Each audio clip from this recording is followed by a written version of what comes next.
Hello students, Gayatri PG college Sanchore की online classes में आप सबका स्वागत है। आज की क्लास में भारत के गैर परंपरागत ऊर्जा स्रोतों के बारे में अपन चर्चा करेंगे। भारत में गैर परंपरागत जो ऊर्जा के स्रोत है, इसकी अपन ने चर्चा विगत क्लास में भी की थी। और इसमें गैर परंपरागत स्रोत के अंदर क्या आता है? सौर ऊर्जा है, जो मुख्य गैर परंपरागत ऊर्जा के स्रोत कहलाते हैं। इसके अलावा पवन ऊर्जा है, पवन ऊर्जा, भूतापीय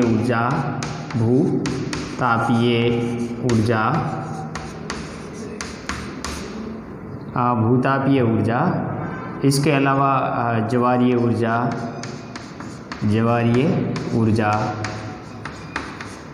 जैविक ऊर्जा,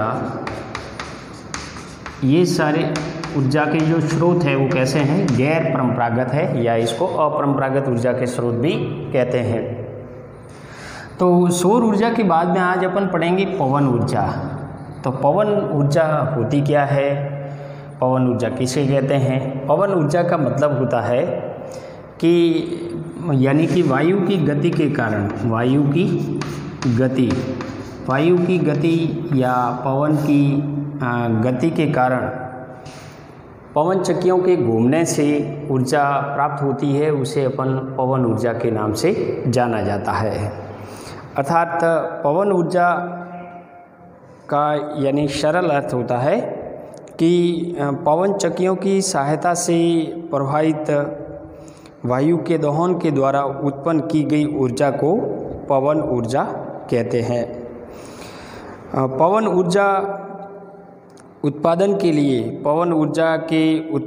लिए पवन चक्कियों को सामान्यतः उन स्थानों पर रखा जाता है जहाँ क्या है, निर्बाध रूप से हवा प्रवाहित होती है। निर्बाध गति से हवा जहाँ प्रवाहित होती है, वहाँ पवन चक्कियों को स्थापित किया जाता है। तो पवन चक्कियों की सहायता से ऊर्जा का जो उत्पादन करना पवन ऊर्जा कहलाता है। और ये पवन ऊर्जा है वो इसकी जो शुरुआत हुई थी, यदि भारत में देखें तो भारत में पवन ऊर्जा का विकास 1990 के दशक में प्रारंभ हुआ था।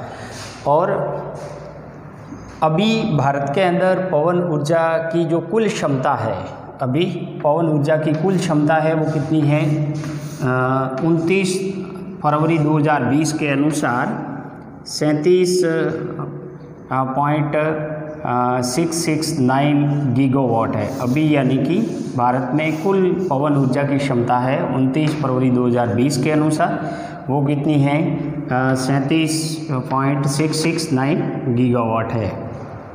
तो भारत में पवन ऊर्जा की दृष्टि से विश्व के अंदर है वो चौथा स्थान रखता है। यानी सबसे ज़्यादा पवन ऊर्जा है वो चीन प्रथम स्थान पर है। इसके अलावा दूसरा है संयुक्त राज्य अमेरिका, तीसरा जर्मनी और चौथा स्थान किसका है? भारत का है। तो भारत पवन ऊर्जा उत्पादन की दृष्टि से विश्व में चौथा स्थान रखता है। अब ये जो पवन ऊर्जा है ये बिल्कुल बिना खर्चीली है और इसमें किसी भी प्रकार का पर्यावरण प्रदूषण नहीं होता है, और ये कभी समाप्त नहीं होने वाली, या इसको कहे नवीनीकरणीय ऊर्जा, नवीनीकरणीय ऊर्जा स्रोत है। ये पवन ऊर्जा है वो ऊर्जा का कैसा स्रोत है? नवीनीकरणीय ऊर्जा का स्रोत है, अर्थात ये कभी समाप्त नहीं होने वाली ऊर्जा है। अब इसके लिए कुछ अनुकूलन दशाएं होनी चाहिए कि एक तो हवा का निर्बाध रूप से प्रवाहित होने की वजह से जिन स्थानों पर, जैसे समुद्री तटीय स्थान है या कई ऊंचे पहाड़ी पठारी भाग है जहां हवाएं बिल्कुल निर्बाध रूप से प्रवाहित होती है, तो निर्बाध रूप से यानी कि प्रवाहित होती हुई हवाओं से पवन चक्कियां घूमने के कारण जो ऊर्जा उत्पन्न होती है जिसे अपन पवन ऊर्जा के नाम से जाना जाता है। इन पवन ऊर्जा के लिए सबसे अनुकूलन यानी कि स्थिति है वो या तो समुद्री तटीय स्थान है, या जैसे जम्मू कश्मीर के अंदर लद्दाख का ऊंचाई वाला जो क्षेत्र है जहां हवा निर्बाध रूप से प्रवाहित होती है, राजस्थान के अंदर जहाँ यानी कि खास करके पश्चिमी राजस्थान में जो पश्चिमी हवाएं गर्मियों के अंदर बहती है जिसकी वजह से भी पवन ऊर्जा का उत्पादन किया जाता है।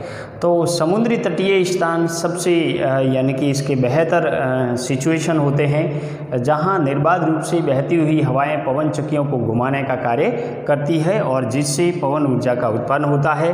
तो भारत विश्व का चौथा सबसे बड़ा पवन ऊर्जा उत्पादक राष्ट्र है। सर्वाधिक भारत के अंदर ऊर्जा जो क्षमता वाले राज्य देखें, सर्वाधिक पवन ऊर्जा वाले राज्य है उसमें सर्वाधिक भारत में पवन ऊर्जा का उत्पादन होता है तमिलनाडु के अंदर। तमिलनाडु प्रथम स्थान है। ये आंकड़े 31 अक्टूबर 2019 के अनुसार है। तो 31 अक्टूबर 2019 के अनुसार सर्वाधिक पवन ऊर्जा क्षमता वाला भारत में राज्य है वो तमिलनाडु के अंदर है, तमिलनाडु है। और तमिलनाडु में कुल पवन ऊर्जा की जो क्षमता है वो कितनी है, 9231.77 मेगावाट, यानी भारत की कुल पवन ऊर्जा का लगभग 29% भाग कहाँ उत्पादित होता है, तमिलनाडु के अंदर। तमिलनाडु अकेला ऐसा राज्य है जो कुल पवन ऊर्जा का 29% भाग यानी उत्पादन करने की क्षमता रखता है। दूसरा स्थान किसका है, गुजरात का है। गुजरात की जो पवन ऊर्जा उत्पादन क्षमता है वो 7203.77 मेगावाट है। इसके बाद तीसरा स्थान है वो महाराष्ट्र का है और महाराष्ट्र की कुल पवन ऊर्जा उत्पादन क्षमता है वो 4794.13 मेगावाट है। इसके अलावा कर्नाटक में भी यानी कि पवन ऊर्जा की जो क्षमता है वो 4753.40 मेगावाट है। और पांचवा स्थान राजस्थान का है। तो राजस्थान में भी पवन ऊर्जा की कुल क्षमता है वो 4299.73 मेगावाट है। तो इस प्रकार सर्वाधिक जो पवन ऊर्जा वो तमिलनाडु, गुजरात, महाराष्ट्र, कर्नाटक और राजस्थान में होती है। इसके अलावा जैसे मध्य प्रदेश है, मध्य प्रदेश में भी पवन ऊर्जा का उत्पन्न होता है। फिर है छत्तीसगढ़,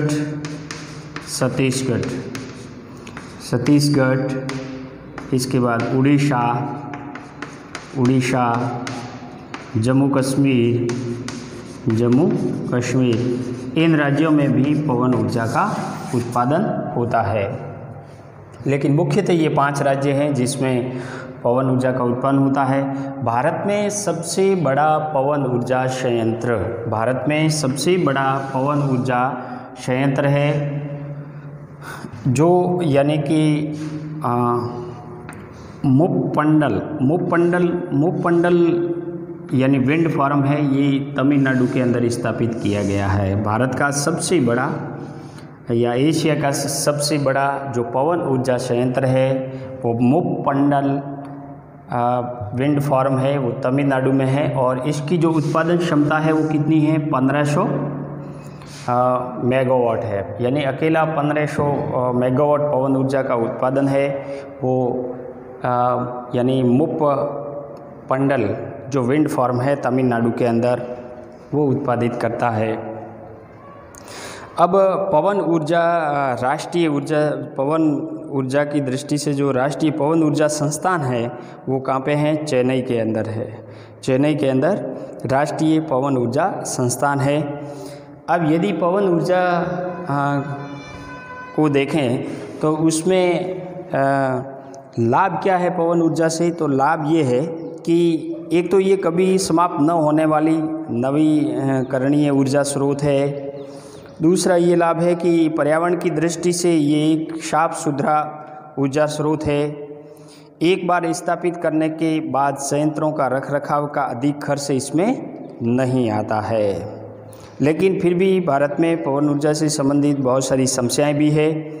उन समस्याओं में से देखें तो वायु की गति हर समय एक समान नहीं होने से बिजली उत्पादन की क्षमता प्रभावित होती है, क्योंकि पवन ऊर्जा का जो उत्पादन होता है वो वायु की गति पर निर्भर करता है।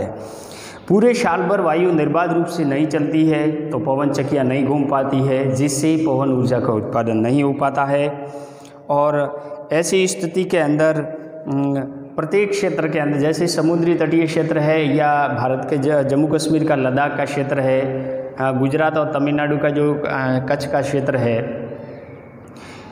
तमिलनाडु की समुद्री तटीय और गुजरात के कच्छ के क्षेत्र के अंदर बहुत बड़ा पवन ऊर्जा प्लांट लगा हुआ है। तो यहाँ पे भी पूरे साल भर वायु की गति नहीं बनी रहती है, जिससे पवन ऊर्जा उत्पादन है वो प्रभावित होता है। हवा का बहाव अधिक हो, इसके लिए खुले मैदानों या समुद्री किनारों या ऊंचे स्थानों की ज़रूरत होती है। और इसके अलावा पवन चक्कियों से शोर यानी घूमती है तो उससे शोर भी उत्पन्न होता है और ध्वनि प्रदूषण भी होता है। एक और बाधा पवन ऊर्जा में ये है कि जैसे ही पवन चक्कियाँ घूमती है तो कई बार जो पक्षी होते हैं वो उनसे टकराकर मर जाते हैं। ये सबसे बड़ी समस्या है। जो जीवीय पर्यावरण की दृष्टि से देखें तो पवन चक्कियों के घूमने के दौरान कई बार पक्षी होते हैं वो उसमें टकरा जाते हैं, मर जाते हैं। ये पवन ऊर्जा का जो नेगेटिव पॉइंट है वो महत्वपूर्ण है। इसके अलावा पर्यावरण की दृष्टि से और इसका कोई नेगेटिव यानी कि पॉइंट नहीं है। अब राजस्थान है, राजस्थान में भी जो पश्चिमी मरुस्थलीय क्षेत्र है जैसे जैसलमेर है, जहाँ पे पवन ऊर्जा के प्लांट लगे हुए हैं। और पवन ऊर्जा की दृष्टि से राजस्थान का भारत में है वो 5वां स्थान है। तो इस दृष्टि से यदि देखें तो राजस्थान में पवन ऊर्जा की जो कंडीशन है, इसमें राज्य का प्रथम पवन ऊर्जा जो संयंत्र है जो अमर सागर जैसलमेर में स्थापित किया गया है और ये 5 अप्रैल 2000 को स्थापित किया गया था। राज्य का प्रथम पवन ऊर्जा संयंत्र जो अमर सागर जैसलमेर में है। इसके अलावा देवगढ़ प्रतापगढ़ में भी यानी कि दूसरा राजस्थान का पवन ऊर्जा संयंत्र स्थापित किया गया। फलौदी जोधपुर में भी है और सोढ़ा बाधन जैसलमेर ये भी राज्य अक्षय ऊर्जा निगम का प्रथम पवन ऊर्जा संयंत्र है जो सोढ़ा बाधन जैसलमेर में है। इनके अलावा आंकल जैसलमेर में भी पवन ऊर्जा का संयंत्र लगा हुआ है और पोहरा जैसलमेर में भी राजस्थान अक्षय ऊर्जा निगम के द्वारा पवन ऊर्जा का संयंत्र लगा हुआ है। इसके अलावा अभी जैसलमेर विंड फार्म यानी 1100 मेगावाट ऊर्जा उत्पादन क्षमता के साथ में बड़ा बाग जैसलमेर में स्थित विंड पार्क है। ये राज्य का सबसे बड़ा और देश का दूसरा यानी कि बड़ा विंड पार्क है। यानी राजस्थान का सबसे बड़ा पवन ऊर्जा संयंत्र या सबसे बड़ा विंड पार्क है वो 1100 मेगावाट के उत्पादन के साथ में बड़ा बाग जैसलमेर में स्थापित किया गया है और ये देश का दूसरा सबसे बड़ा और राजस्थान का सबसे बड़ा विंड पार्क है। देश का सबसे बड़ा जो विंड पार्क है वो मुपंडल विंड पार्क है, वो तमिलनाडु के अंदर स्थापित है।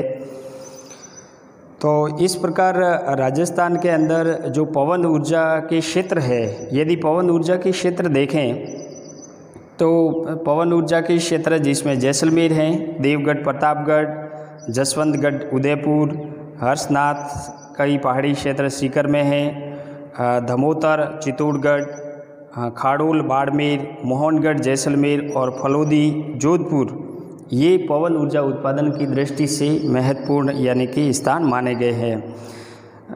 पवन ऊर्जा प्रशिक्षण जो केंद्र है वो जैसलमेर, फलौदी, देवगढ़ के अंदर स्थापित है। इसके अलावा सर्वाधिक पवन ऊर्जा की जो संभावना है वो जैसलमेर में, जोधपुर में और बाड़मेर में अधिक है। यानी सर्वाधिक पवन ऊर्जा की संभावना जैसलमेर, जोधपुर और बाड़मेर के अंदर है।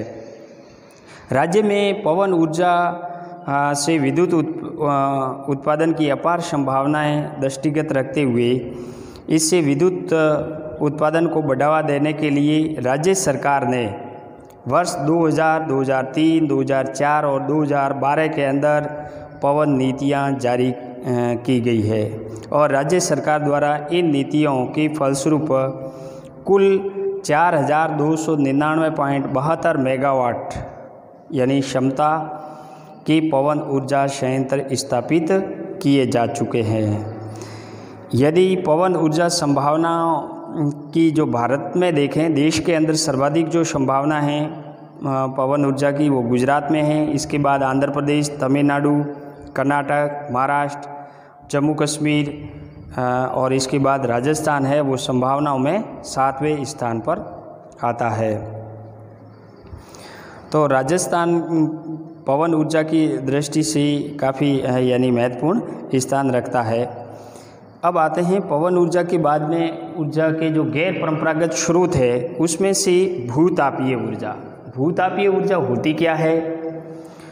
भूतापीय ऊर्जा का मतलब होता है कि पृथ्वी के अंदर संग्रहित तापीय ऊर्जा से जो पृथ्वी की जो आंतरिक परतों में रेडियोधर्मी तत्वों के विघटन और चट्टानी संस्तरों के दबाव से उत्पन्न होती है, उसे अपन भूतापीय ऊर्जा कहते हैं। यानी पृथ्वी के अंदर जो संग्रहित तापीय ऊर्जा है उससे उत्पादित होने वाली जो ऊर्जा है उसको अपन साधारण शब्दों में भूतापीय ऊर्जा कहते हैं।